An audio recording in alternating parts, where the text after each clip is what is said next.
Good afternoon and welcome everyone to today's CPD session. We have got Andy Perrins and Laura Megson from YPO, and they are going to be talking about the provision of drones and drone services to the public sector and how we can all benefit from that side. They welcome questions along the way, so if you pop the questions into the question and answer, we'll pick those up and interject them at appropriate moments, and hopefully we'll have a great discussion and cover all sorts of areas that we need to. Okay, well, over to you, Andy and Laura. I will just bring up the presentation and then just let me know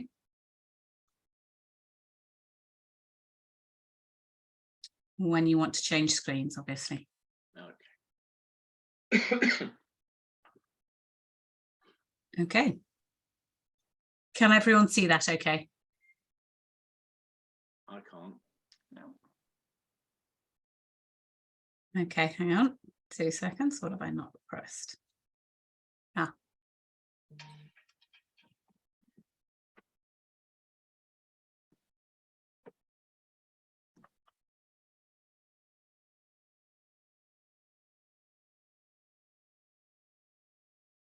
Is that any better? Yeah. Perfect. Great, wonderful. Okay, so if you just flick into the next slide, that'd be great. Thank you. So my name is Andy Perrins. I'm a category manager at YPO, based in Wakefield, Yorkshire. I'm joined by Laura, who works with me on the team at Buyer. Like to say thank you to ARPAS for allowing us this opportunity to talk today. That's really helpful of them. We've worked with them to develop this solution, so it's great that they're continuing to support us. So YPO is a public sector buying organisation. We are owned by 13 local authorities up in the Yorkshire area, but we work with all public sector organisations, and the role of YPO is predominantly to enable all public sector organisations to buy, purchase goods and services under the contract regulations. And if you've ever been involved in tender processes or anything like that, you'll know that they can be quite cumbersome. And I suspect some of you listening today have had some or no experience of working with public sector purchasing. So I hope that this gives you a little bit of background as to what that's all about and how the benefits of being on this new DPS could help support a route to market for you all. So can you flick to the next slide, please, Anna?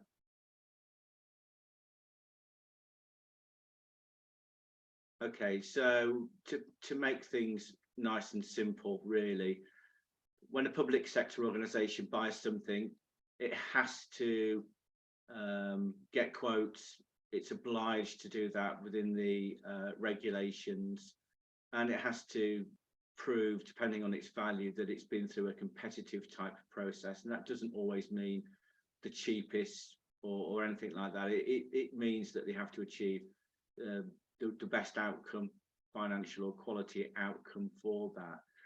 And councils can sometimes go out to tender themselves, or any public sector organisation can go out themselves, or they can use an organisation like us to trim that process down a little bit. Can you flick the slide, please? Thank you.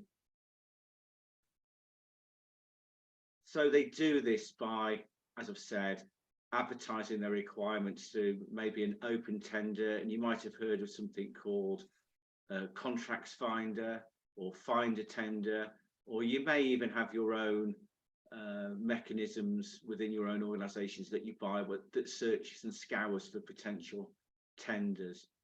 And the options are they can advertise widely to the market through an open tender, and that's typically when an organisation does it themselves, or they might advertise in a limited way through a framework or a DPS, and that's what this is.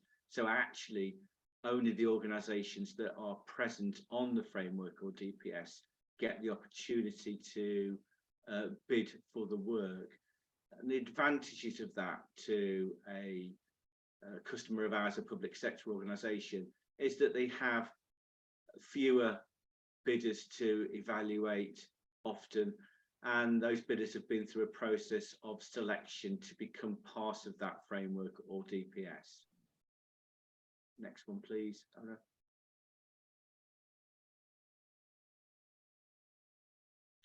So what we do at YPO, we're a big organisation really, but we are public sector, which is great. We're not there to make a profit. So essentially, what we do, we host many different solutions here at YPO, from selling gas to vehicles to HR solutions and all sorts really. But what we have to do is justify the reasons for doing something and establish those solutions based on a commercial justification. So we come in as a sort of intermediary that sits between the customer. So our customer will be a public sector body, whether that's the emergency services, NHS, local government, large government departments, anyone like that, anyone that's deemed to be public sector can use us. And what we do is, when we establish frameworks or DPSs, we advertise them openly through a tender, and we've got one out at the moment, which I will refer to later. And it's this one we're talking about really. And we will ask a number of questions called in a supply questionnaire, and they're around your standard sort of business questions around insurance, the makeup of your business, some qualitative questions. And once you've gone through that process as a supplier or provider of a service, you're then awarded onto the solution framework or the DPS. And that means that our customers can advertise through it, and you will receive work through that DPS through either the customer's own tender portal or through our tender portal. Next slide, please. And please feel free to post questions, by the way. It's always awkward to talk to slides, I find.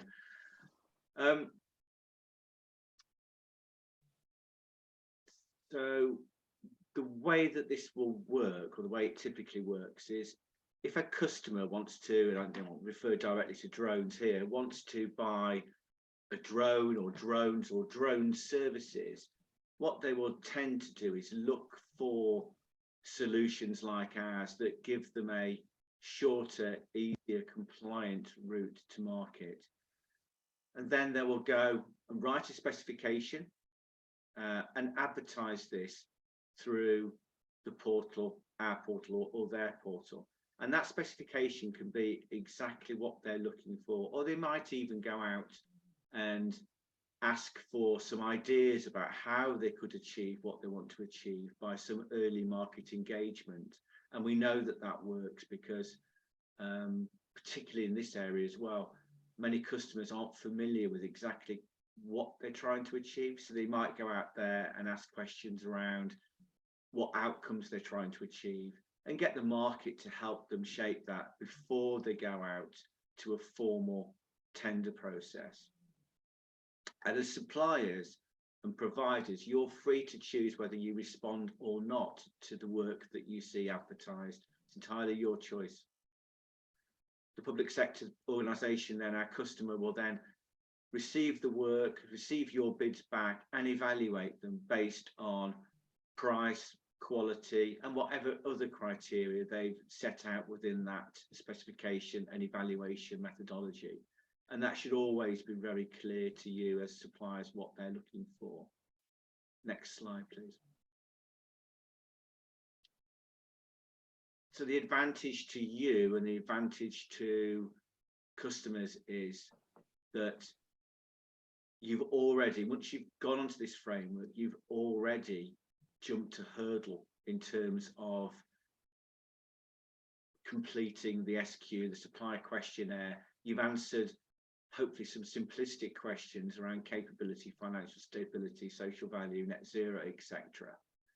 And that means that if you receive a specification or a contract call off through this DPS, you don't have to do all that work again. You don't have to recomplete all that questionnaire. So you're really just answering the qualitative and other questions relating to that particular call off.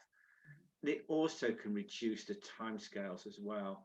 So customers don't have to advertise for 28 days or whatever it is. They can actually shorten that. We typically see those turnarounds to be about 10 days or so or more. And that helps them get what they need quicker and easier. And also typically as well, because there's fewer potential bidders, it gives them a reduced evaluation time by advertising to potentially fewer suppliers. Next one, please.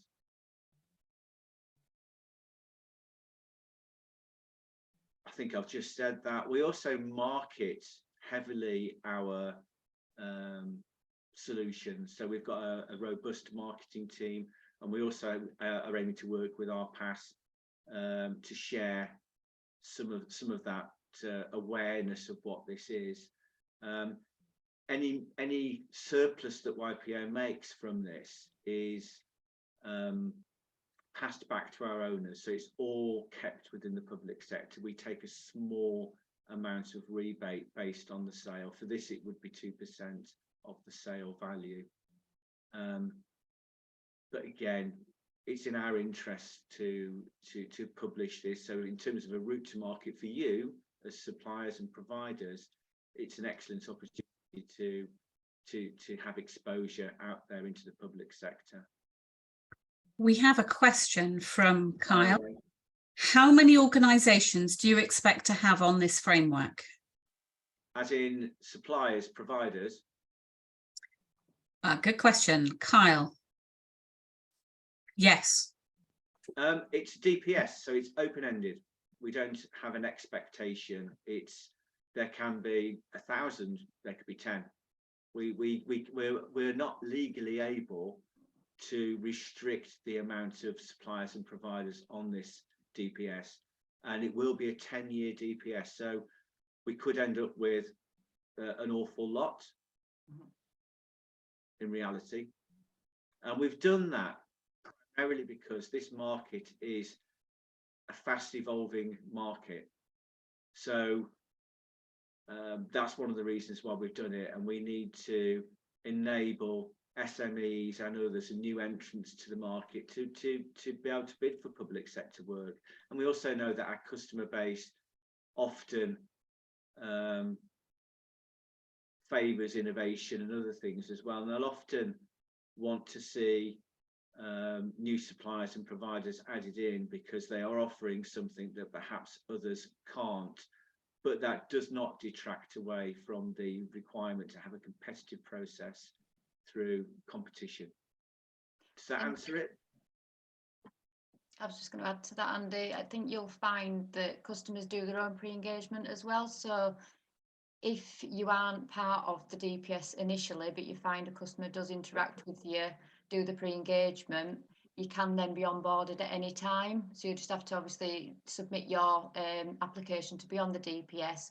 Once you're on, then you're able to be included in the advertisement of the customer.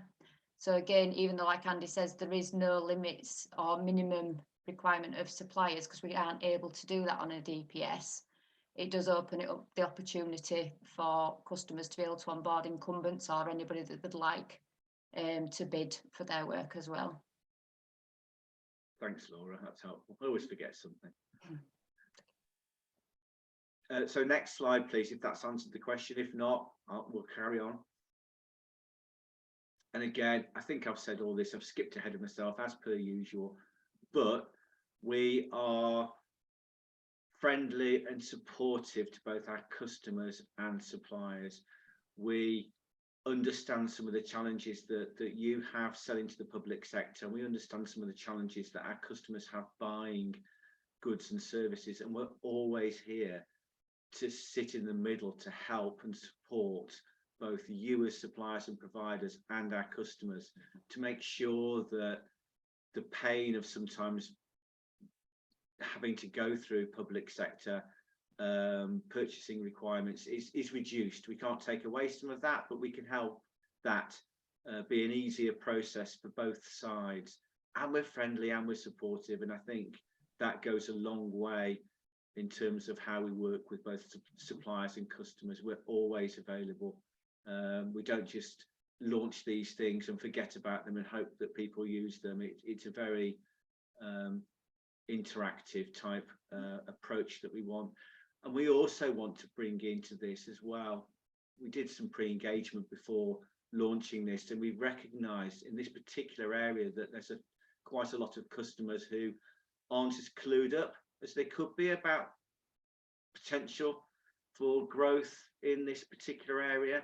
And we'd like to make sure that suppliers and providers are able to deliver some thought leadership into this as well. So we're always looking for ways in which you can help us promote indirectly through thought leadership the benefits of using drones for whatever it might be, to make sure that customers see the real potential out there and eventually would use the DPS to secure services.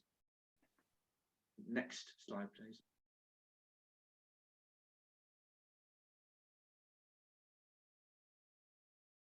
Okay, so some of you who we spoke to have maybe seen this, some of you haven't, but we had an existing drones framework with a few suppliers on, and it was successful, mostly with the emergency services and mostly for the purchase of drones themselves and maintenance and accessories. We took a long, hard look at that, and it was cumbersome. We thought it was quite restrictive. Customers didn't always understand the lot structure. So we've really stripped this out and made just 2 categories. So we made it very open. We've not specified anything. We've left it free to enable customers to really go to town in exactly what they want and enable the market to provide things in a very flexible way to customers. So broadly speaking, category 1 is supply of drones, maintenance and accessories. I've nicknamed it buy a drone, whatever that might be.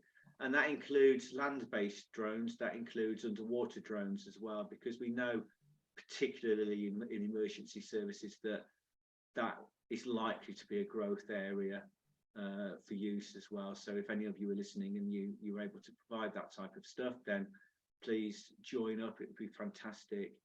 So in here you can see a range of things that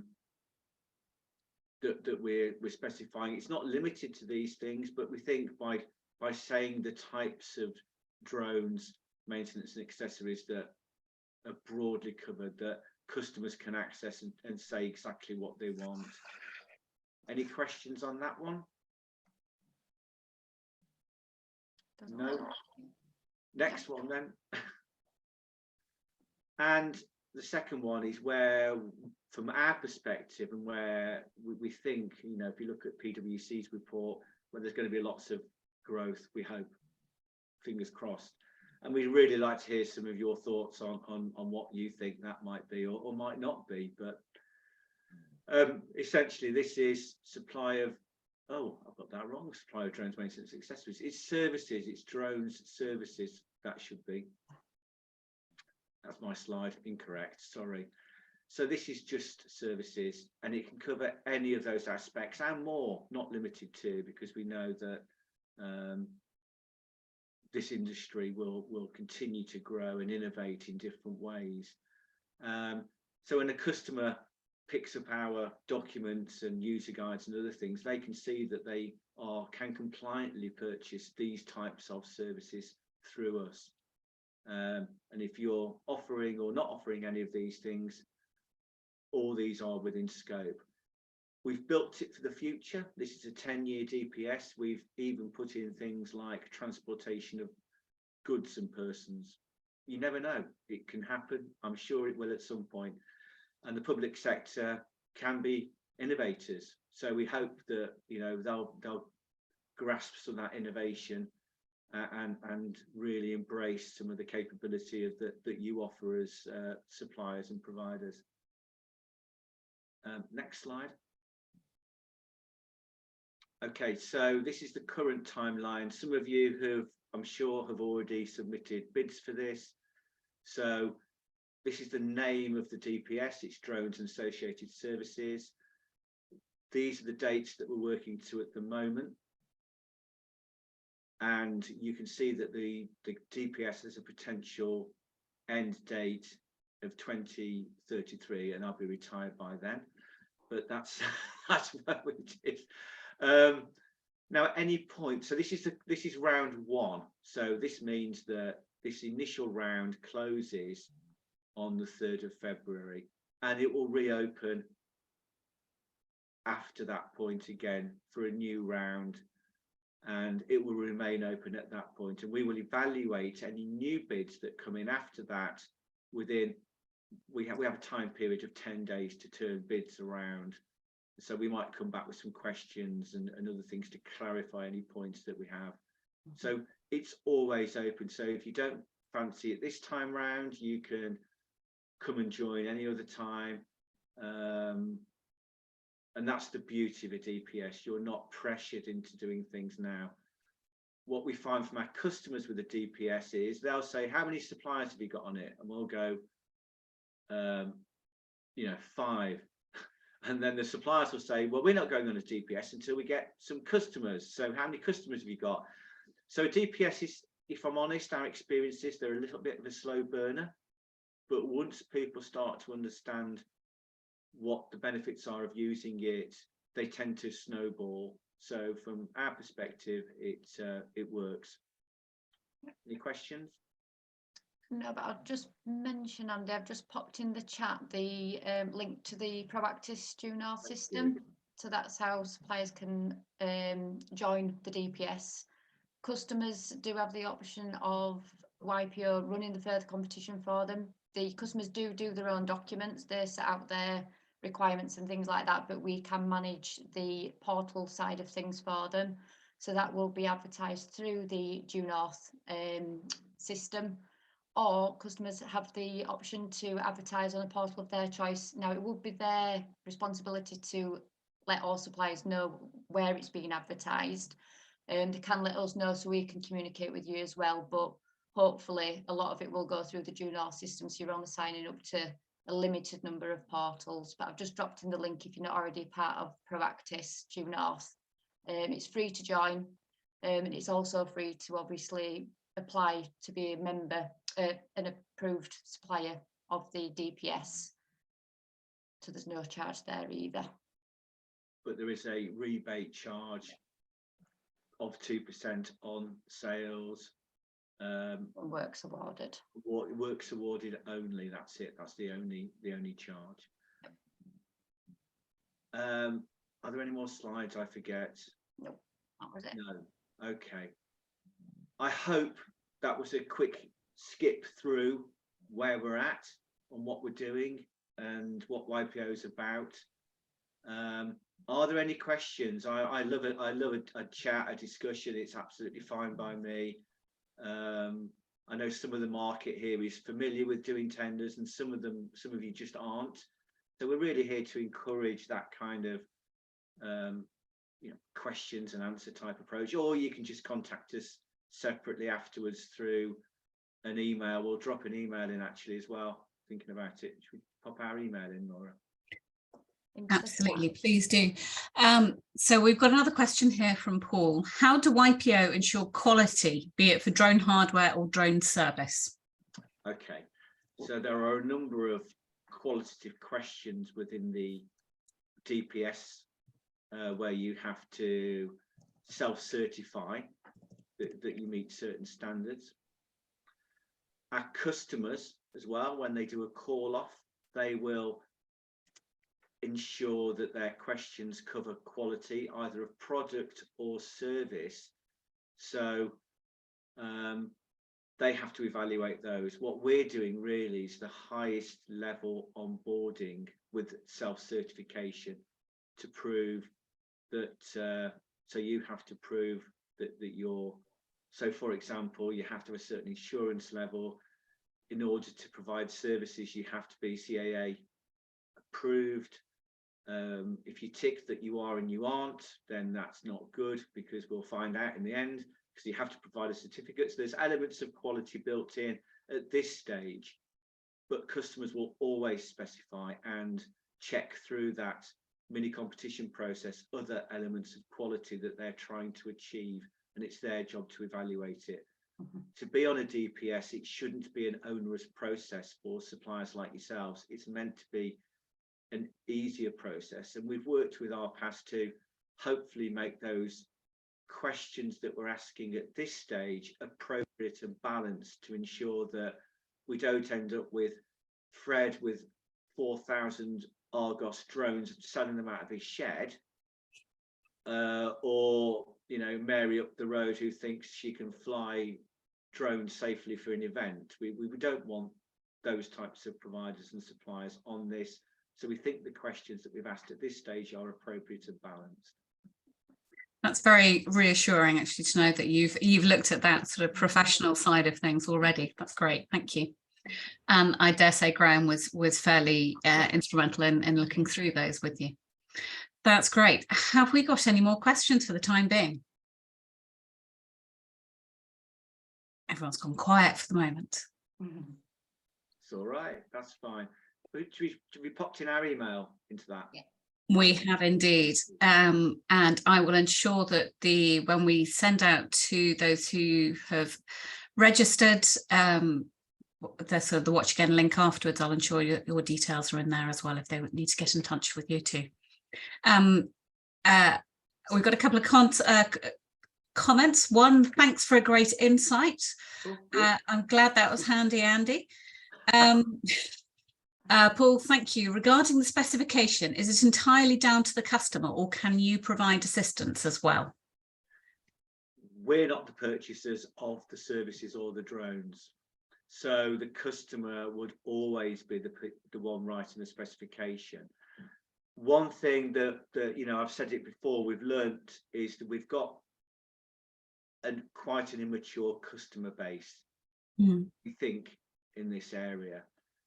And I'm sure that as suppliers and providers, you've been asked some really random questions about what you can do, or what is perceived you can do or should do, or whatever. And I think we want to help.